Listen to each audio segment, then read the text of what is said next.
Doktor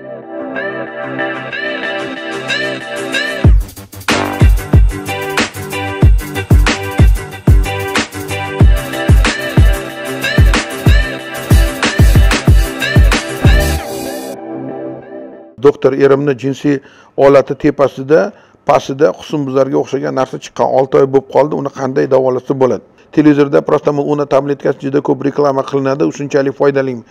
Men bodybuilding bilan shug'ullanib, protein ichmoqchiman. U jinsiy aloqaga bo'lgan ehtiyojni kamaytirishi mumkinmi? Umuman jinsiy aloqaning me'yori qancha? Endi shu protein agar jinsiy hayotga ta'sir qiladimi, yo'qmi degan endi mana asosiy savolga keladigan bo'lsak, ta'sir qiladi. Menda ko'p politsiya bo'lib ketadi, aka buni qanaqa kamaytirsam bo'ladi yoki bo'lmasam xotin bilan ko'p yotyapman deb xotinimga yoqmayapti bu narsa, dodda boryapti, mazol bo'lib ketyapti, aka men nima qilay, qanaqa qilishim kerak degan savolga keladi. Shuning ichida ham shu narsani aytib ketish kerak. Misol uchun Assalomu alaykum aziz obunachilar. Bugun mana ko'rsatuvimizni boshlaymiz. Bu yerda o'sha nimalardan obunachilarimizdan kelgan juda ko'p savollar bor ekan. Shularga qisqa savol so'rashibdi. Shularga javob berib ketayim deydi.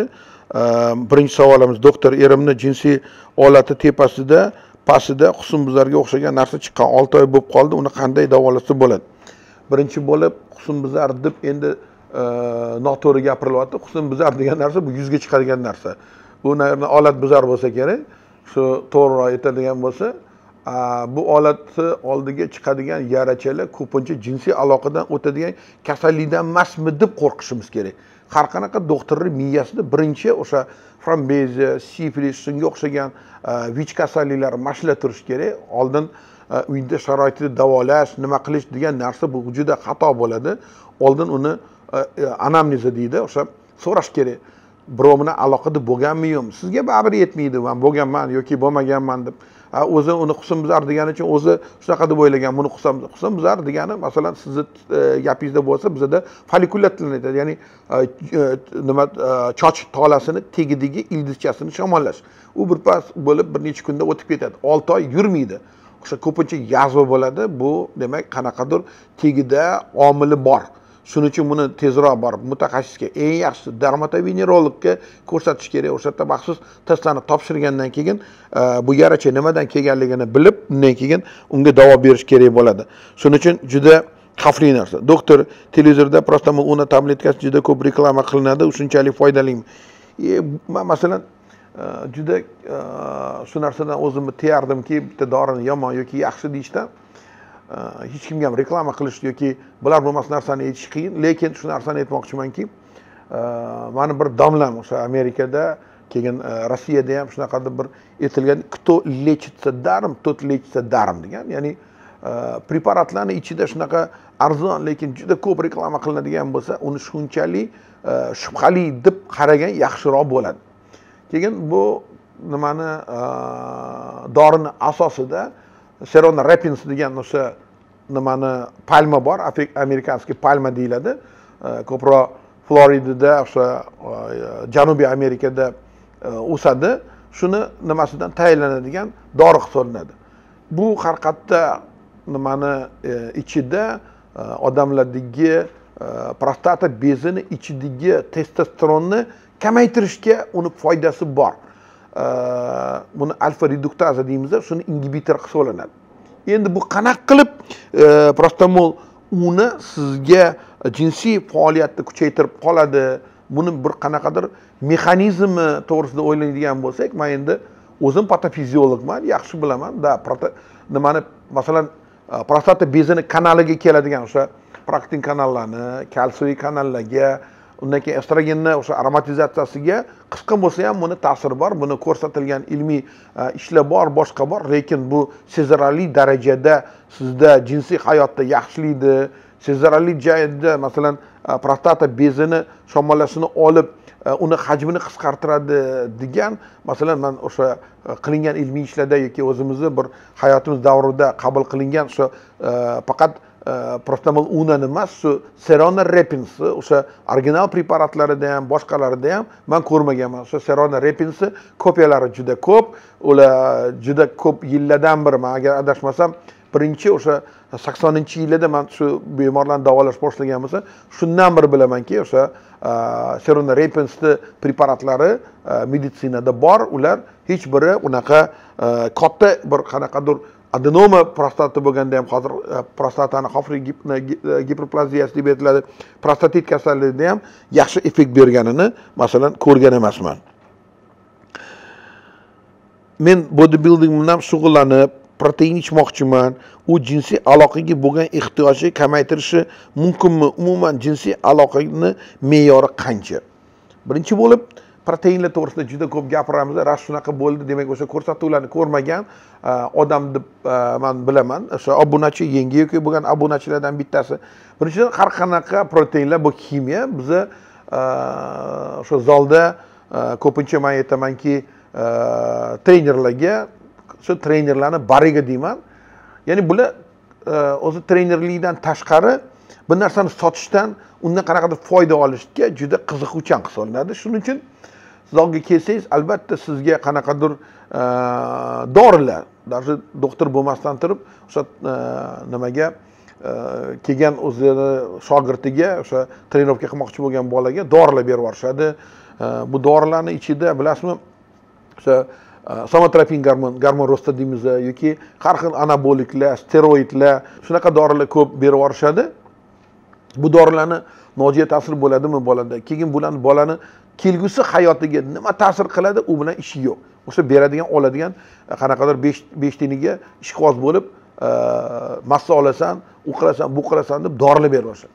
Ikkinchisi, shu dorilar bilan birga darrov sizga dorilardan tashqari har xil ximiyalarni, o'sha proteinlar, geynerlar sizga, misol uchun o'sha har xil aminokislotalar, aminalar sizga yoki tayyor proteinlar bor, kazein degan o'sha har xil protein shunaqa narsalarni berishi mumkin.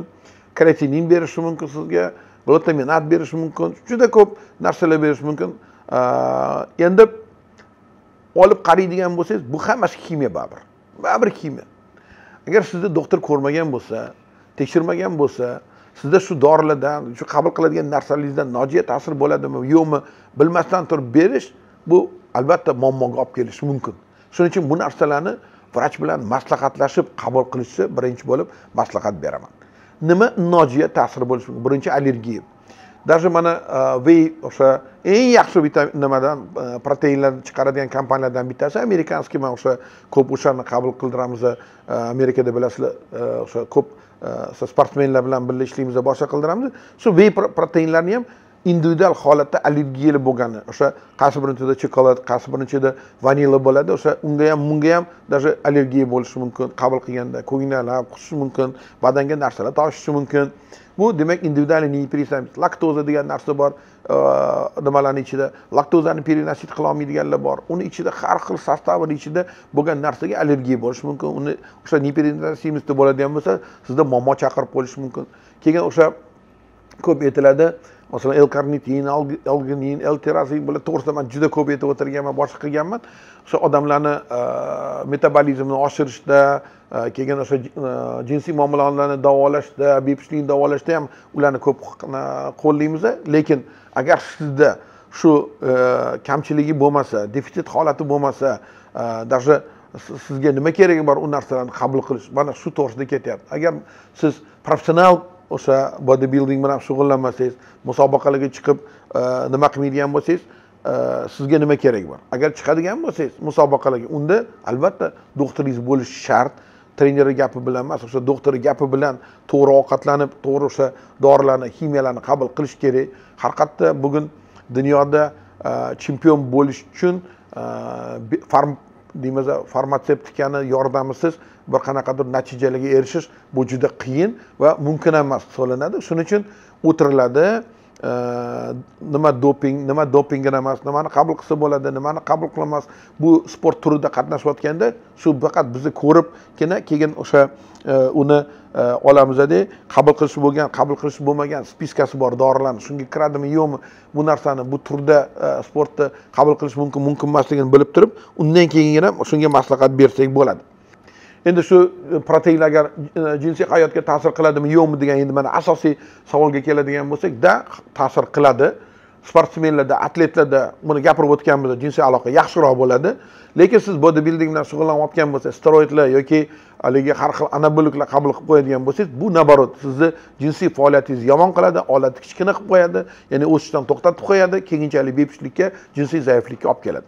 Keyingisi, siz o'sha noto'g'ri narsalarni qabul qilmasangiz, doktor ko'rsatilgan narsalar bilan agar sport bilan shug'ullangan bo'lsa, foyda bo'ladi. Unda demak siz atlet hisoblanasiz, sizda jinsiy hayot yaxshi, odatda o'sha o'sishi ham, urug'larning yetilishi ham yaxshi bo'ladi.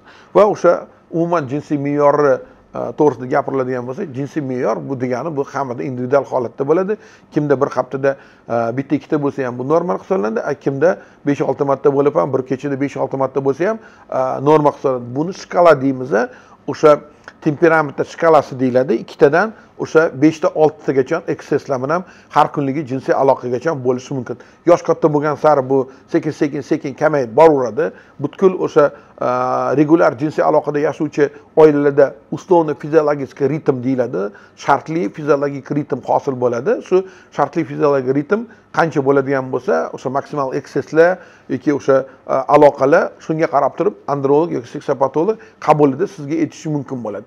Uni ko'paytirishga yoki kamaytirishga harakat to'g'risida mana keladi. Ko'pincha menda ko'p politsiya bo'lib ketadi, aka buni qanaqa kamaytirsam bo'ladi yoki bo'lsam xotin bilan ko'p yotyapman deb xotinimga yoqmayapti bu narsa, dodda boryapti, mazol bo'lib ketyapti, aka men nima qilay, qanaqa qilishim kerak degan savollar keladi. Shuning ichida ham shu narsani aytib ketish kerak. Misol uchun ayol kishiga yoqmayotgan bo'lsa, boshqa qilmayotgan bo'lsa, bu haqiqatda bor hayotda.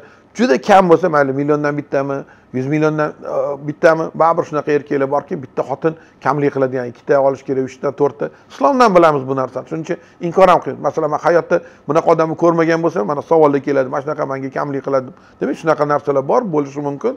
Demak, o'sha halol Xudoning ko'rsatgan halol ishini qilish mumkin bo'ladi. Kamlik qilayotgan bo'lsa, ayolini o'ziga bog'liq, demak, yana kimnidir olib bering, o'sha bilan o'zini qondirish mumkin. Hayotda haftada bir marta aloqa bo'layotgan bo'lsa, bu ham normal hisoblanadi. Bu ham kam, lekin bittadan kam bo'ladigan bo'lsa, bu nonormal holat hisoblanadi, temperamenti past, lekin ilgari ko'p bo'lib turib, keyin bittaga tushib qolgan bo'lsa, bu demak bu kasallik hisoblanadi. O'sha me'yor degani bu individual, hammada shkala bor, o'sha shkalaga qarab turib qilinadi.